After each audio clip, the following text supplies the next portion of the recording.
हमारी इच्छा होती है कि हम एकांत में चले जाएं, लेकिन जब तक हम सत्व गुण में स्थिर नहीं हो जाएंगे तब तक एकांत में जाने का लाभ नहीं बल्कि नुकसान है।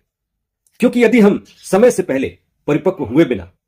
सत्व गुण में स्थापित हुए बिना कर्म को त्याग देते हैं, अपने लौकिक धर्म को त्याग देते हैं, परिवार को त्याग देते हैं, विरागी बन जाते हैं, एकांत में रहने लगते हैं, तब क्या होगा? जो सत्व गुण में स्थापित हो गया है वो तो भजन कीर्तन में लगा रहेगा, लेकिन जो सत्व गुण में स्थापित नहीं हुआ, जो पका नहीं, परिपक्व नहीं हुआ, उसके अंदर राजसिक गुण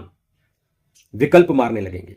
राजसिक गुण उसके ऊपर हावी होने लगेंगे। इसलिए आपने देखा होगा कि कोई व्यक्ति घर छोड़कर साधु महात्मा बन जाता है, कहीं दूर किसी पहाड़ी पे नदी के किनारे एक छोटा सा आश्रम कुटिया बनाता है।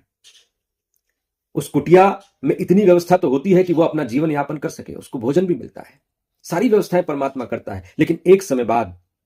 उसके अंदर राजसिक गुण आने लगते हैं और वो उस कुटिया को थोड़ा अपग्रेड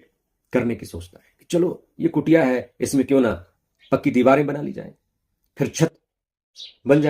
जाए तो फिर झूमर भी लग जाए, पंखा भी लग जाए, फिर धीरे धीरे एसी लग जाए,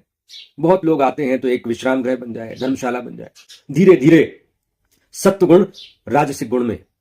बदल जाता है और वो संत महात्मा जो घर छोड़कर कुटिया बनाकर कर्मयोग छोड़कर ज्ञान योग में स्थापित होने आया था, परमात्मा योग में भगवान निष्ठा में स्थापित होने आया था, वो राजसिक निष्ठा में स्थापित हो गया। धीरे धीरे क्या होता है कि राजसिक गुण से भी वो नीचे उतर जाता है, फिर तामसिक गुण, जब बहुत सारे भोग सामने आते हैं, बहुत सारे सुंदर दृश्य दिखाई देते हैं,